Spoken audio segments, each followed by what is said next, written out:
Hello, everyone. Happy Thursday. Lynn here with her retirement and my weekly Lunch and Learn live. I'm going to try something new today. I am recording this live on the first level of my home and not in my recording studio. And I have my big 75-pound dog in the background. So hopefully Finley doesn't bark and interrupt me because mommy doesn't like to be interrupted. For any of you that have children, you remember those days, right? Just when you started a conversation, started doing something, the kids would be like pulling on your shirt saying, Mommy, I need something. So yeah, sometimes the dog is like that too. So hopefully I can get through this entire live without a bark in the background, but could be him just saying, completely agree with your thought process there, Lynn. I think women should get ready for retirement. I think women should know more, have more, and live more, and take their dogs on more walks. Anyway, speaking of walks, I am going to go for a walk after this because I believe that we can control our health. And that is just as important and probably more important for sure than your wealth. Because guess what? If you're not healthy, you're not going to be able to enjoy your wealth, however much wealth you have accumulated. So I do talk about health, wealth, and happiness because we have to take care of our mental health, our physical health. We have to focus on doing the things that we enjoy, right? You hear like life is short, do the things that you enjoy. And one of the things that I often tell people and talk to women about is taking the time to really think about what you want your life and your retirement to look like. What kind of lifestyle do you want? Because then money is just a tool to help us live that lifestyle. And for me to be happier and healthier, I do spend some money on my happiness and my health. I spend money on things like a nice bike because I like to bike ride, nice hiking shoes because I like to hike, on a paddleboard because I like to paddleboard. Now, I drive a 10-year-old car, a Jeep. I love my Jeep, but having the latest and greatest car is just not high on my priority list. So I don't have a car payment. So these are all the things that we have to think about. I downsized from a really big 4,000 square foot home to a 1,700 square foot ranch. I guess if you count the basement and the rooms that I use down there, it's bigger than that, maybe 2,500. But to me, not having that showcase giant house any longer with all the rooms full of furniture that we never sit in and sit on, it just wasn't a priority to me. So I've downsized part of my life to accommodate more freedom to do other things. And this is a very important strategy, very, very important strategy as part of our overall retirement plan. Now, transitioning into the other strategies, the financial strategies, is what I'm going to talk about today. And I call these H.E.R.O Efficient Retirement Optimized Strategies, or H.E.R.O.S for short.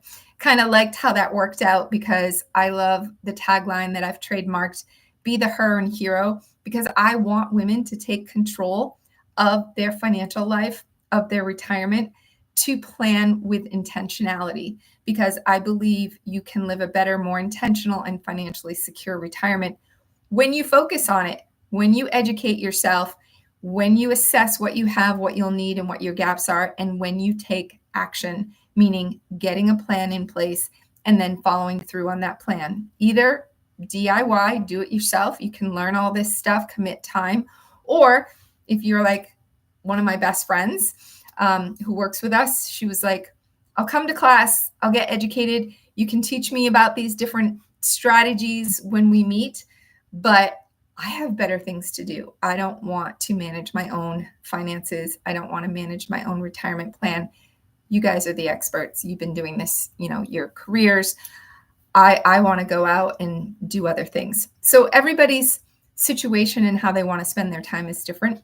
But my point is that I want women, every woman to know at least some strategies that they should be considering, that they should be talking to their team about, to their financial advisor, their retirement advisor, And if the person you're talking to kind of has a blank stare, or in the first place doesn't present these to you, like if all they've talked to you about is your investments and that you should, oh, you're getting closer to retirement, Susan, maybe we change the allocation of your portfolio. Maybe instead of 80-20, 80 stock, 20 bonds, we're going to go more 50-50. If that's all your guy is doing for you, that is not enough. I want to talk about the heroes, the ones that I've researched, that I've looked at, that I've taught people about, that I've seen implemented through the financial advisory practice that I co-founded called Your Retirement Advisor. Great team of people there that do full financial planning, everything from investments to insurance to Medicare to estate planning, long-term care, everything you need. Tax planning, super important, is done by that team. Over here on the H.E.R. retirement side, I'm here to educate women, provide a platform, my software, my retirement readiness platform, to help women have a roadmap to get them to and through retirement. And then if you need some personal financial coaching, that's where H.E.R. retirement comes in as well. And coaching you on those non-financial aspects of retirement, like what's your purpose? How are you going to contribute, your connections, social connections, your vitality. We offer non-financial life coaching, retirement coaching as well. But let me jump into these retirement optimized strategies, H.E.R. efficient retirement optimized strategies, also known as HEROs. And I have a masterclass that covers these. I have a master course where we go into depth on each one of these because it's so important to understand them, to be educated, because when you know more, you can have more and you can live more. Now, I will preface this by saying that these are strategies that have been unanimously or nearly unanimously supported by economists and top retirement researchers as to how retirement income should be structured to help women be happier, healthier, and wealthier. So let's go through the 8 of them. Number 1 strategy is having a saving, spending, and debt reduction strategy. Okay. You need to know how much you are saving for your future, if it's the right amount, how much you are spending, right, with what's left, because we want to save first. Take that off the top, whether it's 10%, 15%, the closer you get to retirement. If you're further behind, it's always a good idea to up that saving amount. Also, making sure that you have that emergency savings fund, liquid reserves, whatever you want to call it, catastrophic fund. It is that fund that if something happens, you have money set aside to cover that emergency. And then spending with intentionality, like I talked about at the beginning. I spend on the things that are important to me. So you have to understand your values. So that's one of the things we do at H.E.R. Retirement is we'll go through that value exercise to help you determine what are your values. And so you can align your saving and your spending with those values. And then debt reduction. Okay, there's some debt that's okay to have, some debt that people argue is okay to take into retirement, like a mortgage. Some people feel renting is better than purchasing. So I will coach women through that. They're like, okay, what should I do with my house as I approach retirement? Should I move across the country to be closer to my kids? Should I rent my property? Should I sell it? So we have those conversations. So that's strategy number 1. Number 2 is having a risk optimized portfolio. Talking about that 60-40 portfolio, the 40% represents the bonds. Historically, bonds have been the protection element of your portfolio, but there are some alternatives to bonds that may be better for you. I'm not saying they're bad or better for anyone in particular, because every person's situation is different, and that's why it's called personal finance.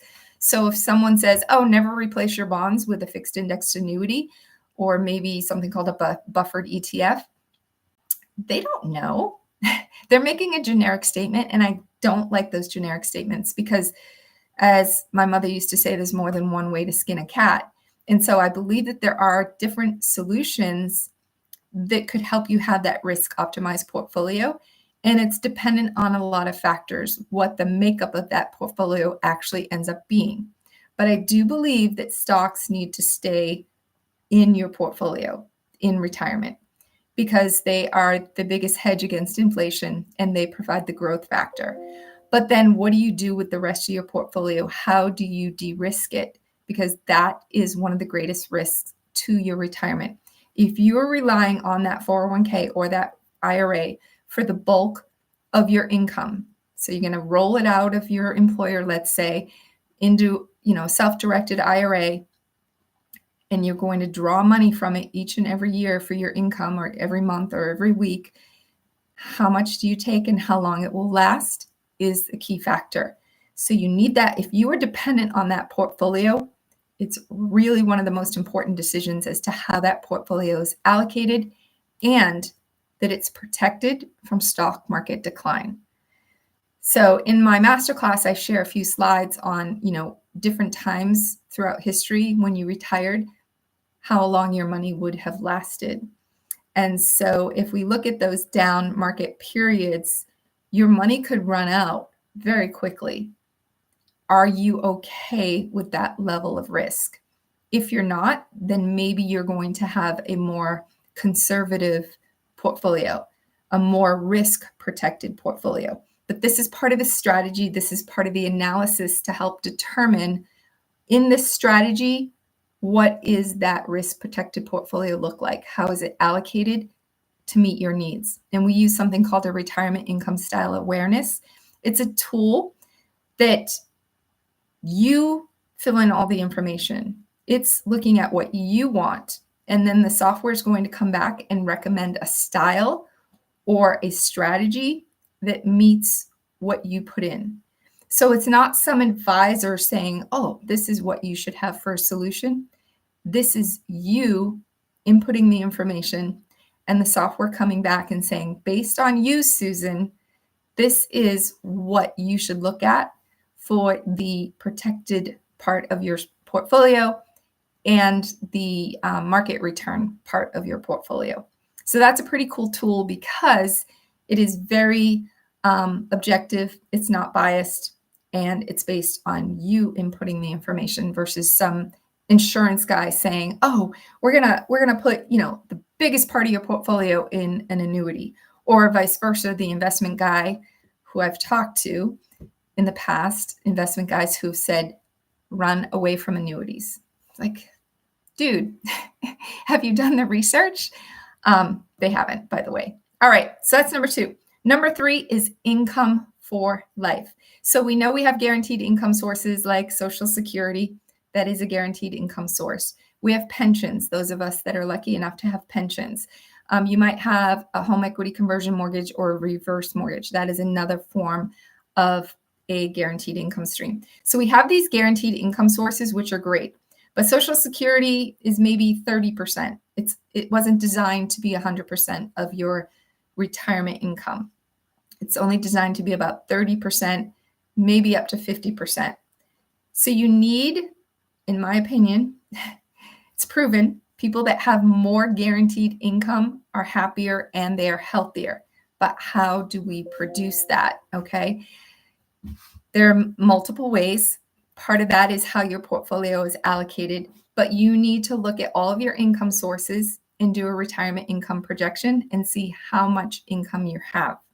And then part of this is retirement income planning is people say, well, how much do I need? Or is my $600,000 enough? I can't answer that for you.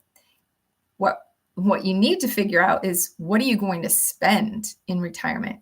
What do you need net in your pocket in retirement to live on? If it's $5,000 a year and you're getting $3,000 in guaranteed income sources, maybe a couple thousand from Social Security, $1,000 from a pension, then you're going to be short, right? You're short a couple $1,000s a month.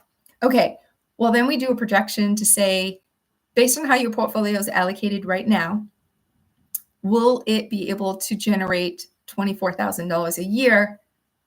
I don't know, for 30 years, 40 years. We project out to 95. Some people want to go out to 100. Some people say, no one in my family lived past 70. I only want to go to 80. Those are all your decisions. But the point is you need to understand how much income, what kind of paycheck can be produced to cover that gap. And do you have enough? And if you don't have enough, we look at some of these other strategies that can help you fill the gap. Okay. Maybe being tax efficient adds a little bit more. Choosing a different Social Security filing strategy adds a little more. Doing some tax planning, some Roth conversions can add a little bit more. So doing that retirement income projection or diagnostic of your retirement situation is very important. But in retirement, it's income that determines our lifestyle, not our assets, okay?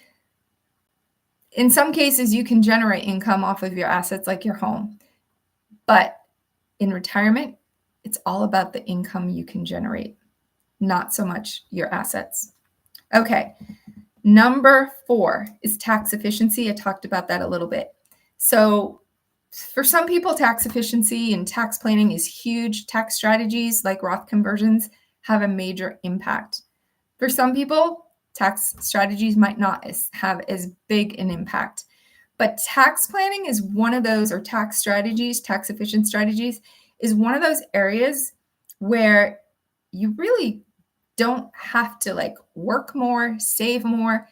You can just have a tax specialist look at what you've got and say, you know what, we're going to put together a tax plan and you're going to see that you're going to have X number of dollars more in your portfolio, or your portfolio will last longer, or you're going to leave more of a legacy by being tax efficient. It's kind of like, why give more to the government than you have to legally, right? So doing some, looking at some tax strategies is very critical, and more critical for some people than others. And then there's, other things that you can do to put you in a better position tax-wise, which is subject of a, whole nother video. But 2 quick things is diversifying your tax buckets, how you're saving for retirement from a tax diversification perspective. There's investment diversification, but there's tax diversification. So you don't want all of your retirement savings in tax deferred bucket, because that means down the end, you're going to have a big fat check that you're going to have to write to the government. And at some point, you're going to have to do required minimum distributions because the government wants their tax money. So it's important to have tax diversification. So one thing to do is open a Roth IRA. Okay. Whole bunch of information about Roths, looking at Roth conversions. Also, doing things like a health savings account is another fantastic way, because your money goes in tax-free, it grows tax-free, and it's taken out tax-free as long as you're using it for medical expenses. And since the average woman spends about $150,000 in out-of-pocket costs on healthcare in retirement, it's an important place to save and invest for retirement. So tax efficiency is another big area of things that you need to do. And when you have a retirement advisor who's also really, really good with taxes, very important.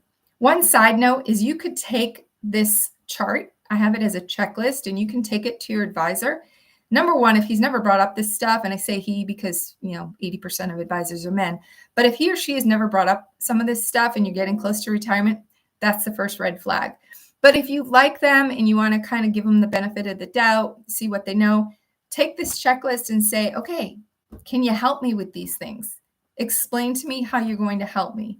And if they're not talking in the same way that I'm talking about this, then they're, as nice as they are, as nice as they've, as good as they've done helping you accumulate your assets, they might not be the best person to help you in the deaccumulation phase. They just might not have the knowledge and the experience and the skills and the strategies to help you have more and live more in retirement.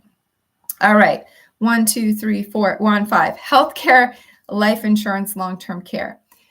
So I know healthcare is one of the top issues. You need to have a strategy to prepare for your healthcare. If you plan to retire at 62, but Medicare doesn't happen until 65, what are you going to do with those gap years? Okay. How are you going to prepare for those out-of-pocket costs, right? There's, some data on how many people have a long-term care incident in retirement. I think it's like 1 in 5. If there's a long-term care incident, what are you going to do? If you're coupled up, and most of the time women outlive men, but let's assume in this case the man has a long-term care need, and or maybe he's older than you are, you're going to take your money and you're going to pay for that out of pocket.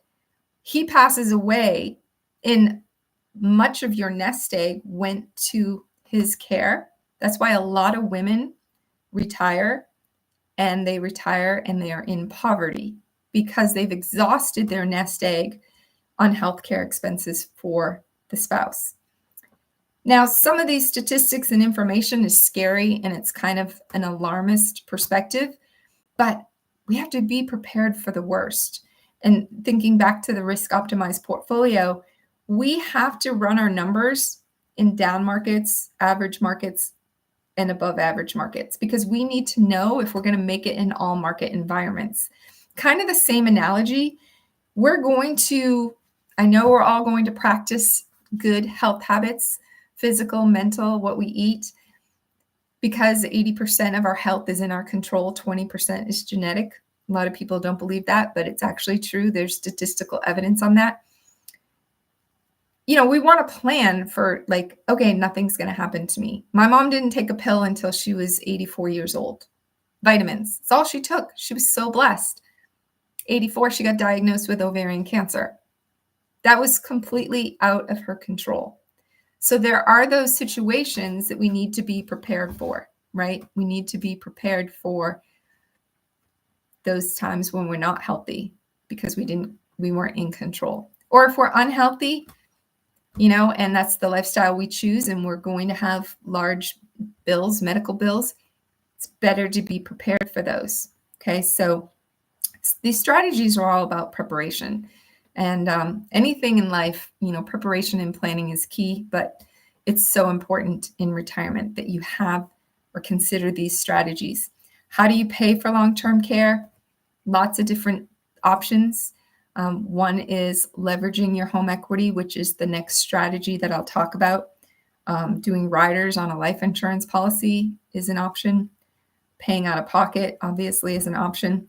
And looking at your life insurance, oftentimes, people have life insurance policies that they no longer need once they retire. Some people use life insurance as an estate planning strategy. So if you want to spend all of your kids' inheritance, but you want to leave them an inheritance, one of the ways to do that might be with a life insurance plan, life insurance policy. Lots of different life insurance strategies. Next is home equity. So I meet women who say, I don't have a lot of retirement income streams. I have Social Security and a small pension, but I have a $600,000 house paid off. I got it through divorce or widowhood, or I'm single and, I've just paid it off in the last few years. Well, you have equity, you have housing wealth in that case because your house is worth $600,000 and you don't have a mortgage on it. Or if you have a small mortgage or even a few $100,000 mortgage, you can leverage the home's equity, and you can take out a reverse mortgage or a home equity conversion mortgage. A home equity conversion mortgage is backed by the government, and you can use that as an income buffer. And there's a retirement researcher named Dr. Wade Pfau. He has 2 books on reverse mortgages. There's also an expert named Don Graves. We have a couple experts in our network of experts who are experts on this, and they can educate you on the benefits of home reverse mortgage, home equity conversion mortgages, to see if that's something that can help you. Because having that reverse mortgage, having that money available to you could be an income buffer. It can provide an income stream for you in retirement. It's also a pretty savvy way in some cases to pay for a long-term care incident. So something to think about. And there's a lot of wives' tales and a lot of old information about reverse mortgages. They've come a long way, and they are abused by people. So people that are too poor should not take reverse mortgages. If you can't afford the upkeep and the property taxes on your home, you have no business getting a reverse mortgage. Anyway, whole bunch of strategy on that. I do want to say that I have my master course that goes into detail on each of these. You can check out the master course at herretirement.com. And I have individual e-classes on each of these topics that you can purchase. They're like $37 and they're like an hour. They come with a workbook. They come with other resources. All right. We've got 2 more to cover as I wrap up today's session, today's live. Estate and legacy planning. So many Americans do not have a will. And some that need a trust don't have a trust. They don't have their beneficiaries designated. They don't have a healthcare proxy. All of that stuff is so very important. I had a friend who was widowed unexpectedly, no will. All right. So if you don't have a will, you need one. And then there are strategies as part of estate planning that is important to many people.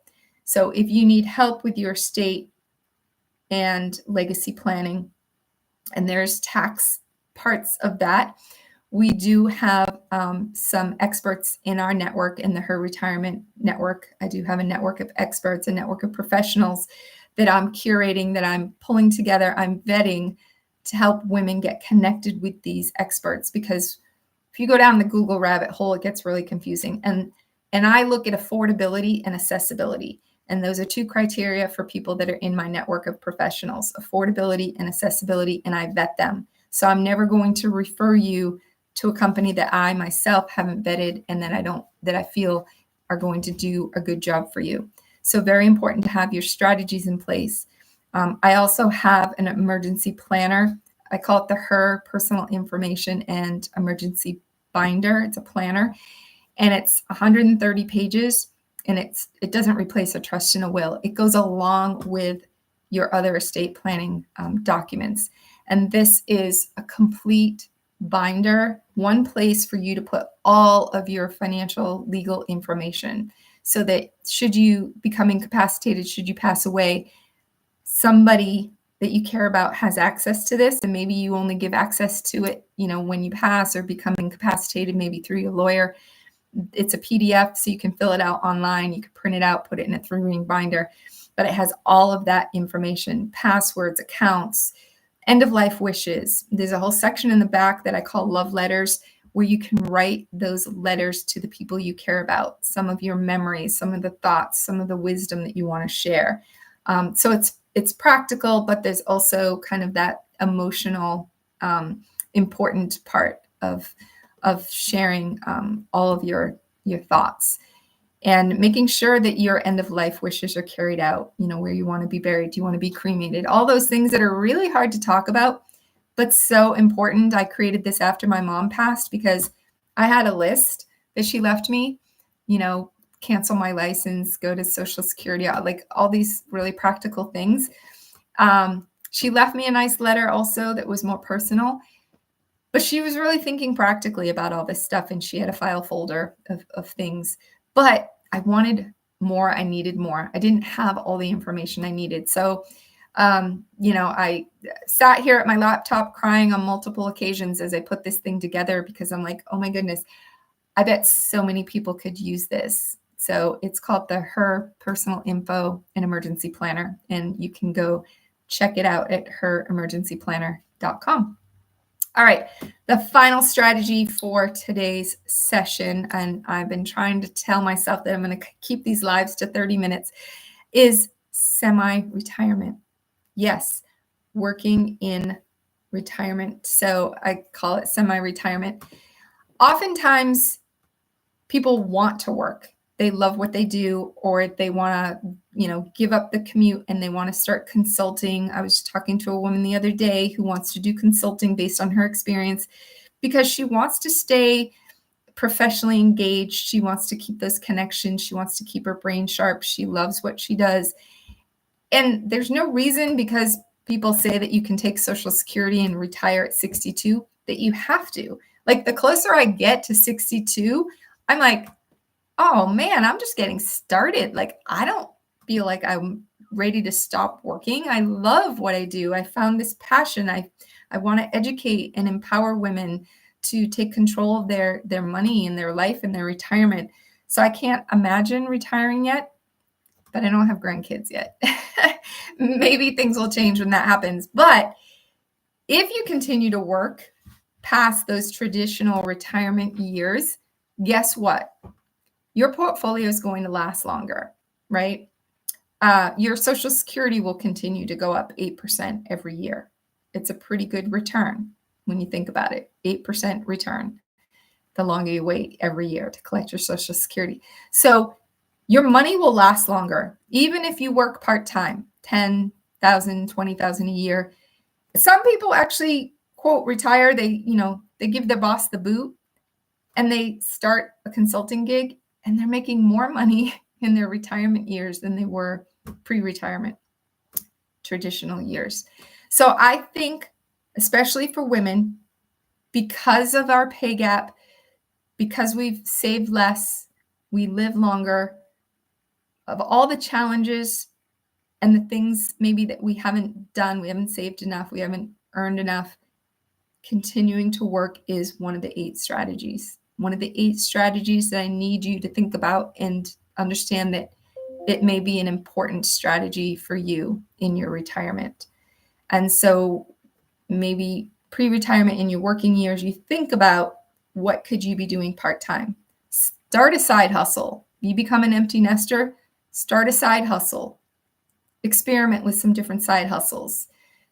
Experiment with different careers. Go get retrained. I just talked to a 61-year-old woman the other day. She's going and getting her what's called Series 65 Registered Investment Advisor designation. Age is just a number, right? And working doesn't have to be a dirty word. It can be a very powerful retirement strategy. So with that, I highly encourage you to go check out my master course, which goes into all this a lot more detail. Check out my other lives. Definitely like this video, click to subscribe to my channel here on YouTube. I post a ton of shorts that I have on TikTok also. So those are quick 1-minute, money and retirement and lifestyle bites of information. Anything you can do to know more is so important to having more and living more. I want women to get financially educated and educated about all this retirement stuff, because we have lots of decisions that we need to make, and I'd rather have you make informed decisions and have you have more informed conversations with those experts that you're going to meet with to get some help.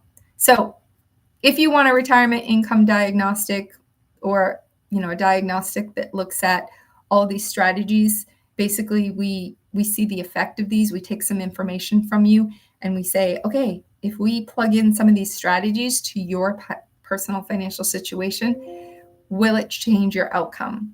How can we make your money in retirement, make what you have for 401ks, retirement savings, for your guaranteed income sources? We put all that together.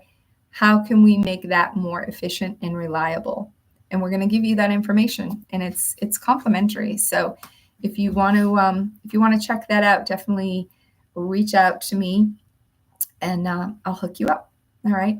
So ladies and any gentlemen that are watching today, thank you for watching and listening. And my dog was awesome, so he's going to get an extra treat, Finley, and we're going to go for a walk and keep on doing this work that I so love. And thank you for watching, and we will talk to you next week for Lunch and Learn Live on Thursday at 12:15. Actually, you know what? Next Thursday, I think, is the 4th. So I'm probably going to skip next week. So it might be the following week. All right. So we'll see you all soon. Thanks for watching. Here's to knowing more, having more, living more, and getting your done. Let's do this.